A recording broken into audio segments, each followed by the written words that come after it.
Hey y'all, it's Jasmine. Welcome back to my channel. Tonight we're going to do the Insecure episode 6 season 4 recap, and I'm gonna unwind. So I'm all made up. I was on Instagram live earlier.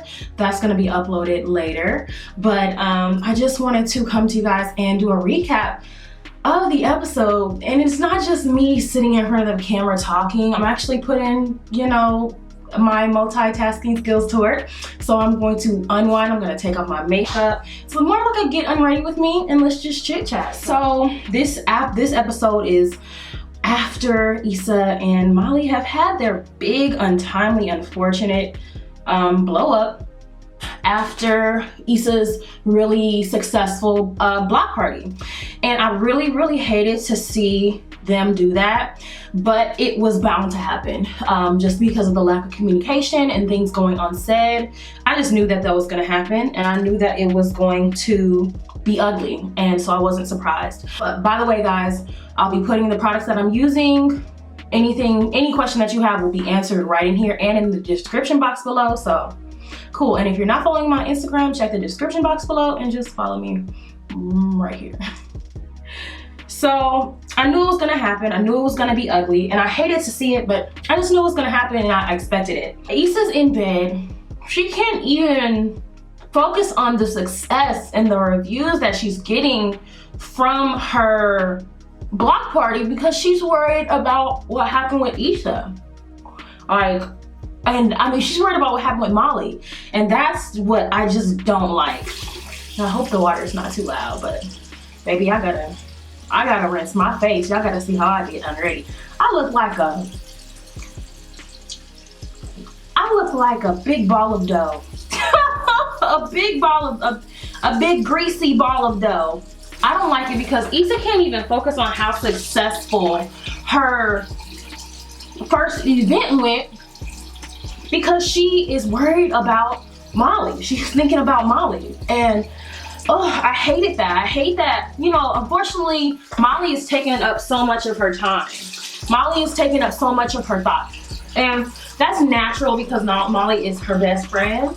But my gosh, she can't even celebrate what she's worked so hard for the past few months. And it's just, I really hate that because her mood is sour because of this. And I hate it. So, she talks to Mirror Issa. I call her Mirror Bae. And Mirror Bae is just like, hey, you're always the one to reach out. Do you? And Issa's like, you know what? You're right. I am gonna do me. So Issa takes herself on over to a paint and sip.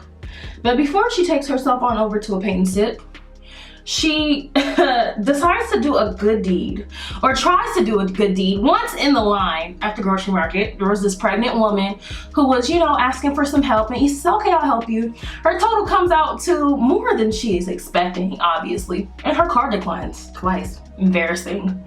So embarrassing. So the lady's like, it's all good. So Issa's just like, I really think she's doing it because she has Molly's words in her head, like, you're so selfish, you've been using people. So Issa's like she's being a little introspective. She's like, do I use people? Even on the phone to Nathan, she was just like, I would do the same thing for you. She's really, trying to be reflective. And of course, Molly's words stung like hell. Like, that would sting for my best friend. That would sting for me, for my best friend to say, yeah, you've been using people, like you ain't nothing but a user. That would hurt my feelings really bad. So of course Issa's just doing a bit of introspective work and just, trying to do a good deed. So she sees a guy, an older gentleman who missed the bus, and she offers him a ride. And Mr. George was funny as hell. I even wrote down a few things. He said, you must be a lizard because you got it freezing in here. Like, talking about, oh no, before he got in the car, he said, hey, I don't hit ladies, but I slap a bitch to defend myself. I'm like, what? Whoa. Like, Insecure always got some type of outlandish, just like, what? Like what? Are you serious? Type situation. One scene is always just a bit too much, and that was just a bit too much for me. But she ends up, taking him to what we end up seeing his son's house, and she feels good about it. she feels good about it, and I'm glad, you know, she did it. So we see that she ends up going to a paint and sip. At the paint and sip, Issa, you know, finds a seat next to a group of women who are in town for the bride-to-be's bachelorette party. And the bride-to-be ends up being Kyla Pratt. And I was so happy to see her. Like, I feel like Kyla Pratt is an amazing actress, and I grew up watching her on One-on-One and loving basketball, and you know, every the other small roles she had, but mainly One-on-One. And I just miss her. Like, I miss her on screen, but I understand she has a family and she has children, and I think she's married. I'm not sure, but yeah, it was just very refreshing to see Kyla, and she hasn't aged a bit. Baby looks good, okay, and she's still rocking the short hair, which I love. So she ends up sitting next to these women, and they end up being really friendly. Almost too friendly, that was my first thought. But I was like, you know what, no, let me not think that. Shea butter again, my lips get really dry. I was like, let me not think that, you know, they're just really nice women, you know, they're asking for what she does, and she, you know, kind of comes up with a creative name for what she does, which I really like she should go with that, cultural curator. I think she should go with that. And they're like, oh my God, yeah, you know, you're so cool, you know, just, she's really feeling the vibes, you know, she shares her drink with them, and, you know, I thought that was a little, I mean, that was really nice, but they should have, you know, offered something in return, but I guess they gave her a seat. So, she ended up going to the bar with them. You know, at first she was gonna decline, but she looked in her reflection, and I love how they are giving Mirror Bay different settings. So at first she was in the car mirror. Now she's in the reflection, you know, after the paint and sip. So she ends up going, and, you know, they're having a really good conversation, and they're having a really good conversation, and you know, they're really friendly women, just very friendly women, and they're gassing her up, and I think Issa's enjoying that. She's not used to her friends like really gassing her up. She's used to being the one to gas Molly up, and Molly's the successful one, and Molly has this and that, and so she's not used to it, so she's enjoying it. She's soaking it up naturally. It's just feeding her ego, and of course it's gonna feel good from the previous night when she had that big blow up with Molly, so I don't blame her. She ends up going to use the restroom with one of the girls, and homegirl, you know, they're in separate stalls, they're talking, and homegirl's like, where the niggas at? She's like, oh, what kind of niggas? So she started listing off the niggas. Rich niggas, black niggas, zesty niggas, married niggas, you know, just all type of niggas. And homegirl gets quiet, and Issa realized homegirl's not in the bathroom. So she's like, did you fall in? She's looking under the stall, homegirl's not in there. She gets back to the table, all of them are gone, and she sees that they made a dare list for their trip, and one was meeting a stranger, which was Issa. The next one was dining and dashing. So they left her, and Issa's like super hurt by that, because she kind of thought that she had maybe found a little bit of a tribe in them, and like, you know, maybe some alternative friends, and that didn't turn out to be. I really did enjoy the alternative ending to that situation where she pulled up on him and hit homegirl with a painting. But baby, I'm not running up to 3 girls that dine and dash in LA. Like, they're bold. That means that they beat bitches up. So I would have had to have some type of weapon on me if I'm rolling up to 3 girls, and that just wasn't realistic to me either. That's why I guess it was just a alternative ending, because black women ain't gonna let their friends get hit, and she just gonna cry. But anyway, Issa ends up over who I thought it was gonna be Nathan's house. I thought she was gonna end up at a guy's house, you know, typical, not even typical Issa, but what I thought was gonna be, you know, at a guy's house. And she ends up talking to her mom, going over her mom's house, and I really enjoyed that, guys, because I feel like we haven't had a chance to really meet Issa's mom.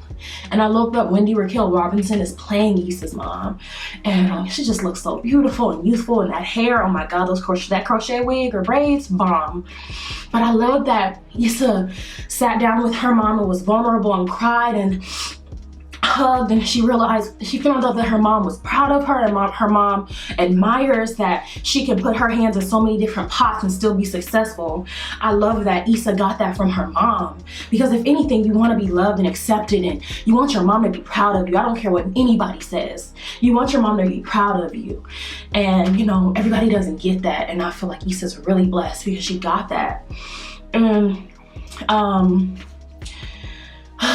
you know, Kelly's calling her, blowing up her phone, and she finally gets hold of Kelly, and Kelly is just like, hey, so you know, you just not gonna talk to her? Me and Tiffany, when this happened with us, we almost didn't come back from this. And I get it. I get Kelly's, you know, she wants them to just get over it, but Issa's reached her breaking point with Molly. It's just like, I'm always the one to reach out, and I'm tired of that, and I've been there before, and I don't blame Issa. You know, I don't know who's right or who's wrong, but I don't blame Issa for like being like, I don't want to do this. You know, she can reach out to me. So yeah, Issa ends up going home after the talk with her mom. She's feeling good. She's feeling kind of invigorated, you know. And she settles down. She realizes, like, look at my place. I have this beautiful space on my own. The block party's done. Let me relax. She finds her little hidden blunt, sparks up. And let me just tell you, Issa looked so fine smoking that blunt. Let me put it on my bucket list, and I'm gonna smoke a blunt with Issa Rae, okay? Because she's gorgeous. She's talented. I've been a fan since 2011 when I found Misadventures of an Awkward Black Girl. And baby, honey is just fine. And I would love to soak up that Capricorn energy and give her my Aries energy, but she was looking through her reviews and finally able to sit down and I'll turn my fan on, it's hot as hell. She was finally able to like look at her reviews and see like how people received the block party, and they had wonderful reviews. She had an awesome turnout, and people were asking like, who is this? Who's the food vendor? Who made the macaroni and cheese? What was that artist? And she's giving them all the names. She just knows what she's doing. She's in her element. People are like, where can I find something like this up? Like, where else can I find something like this? What's the next one? She's like, I got you. So I love that we're seeing that Issa is finding her way. Issa is finding her way after 4 seasons of being lost.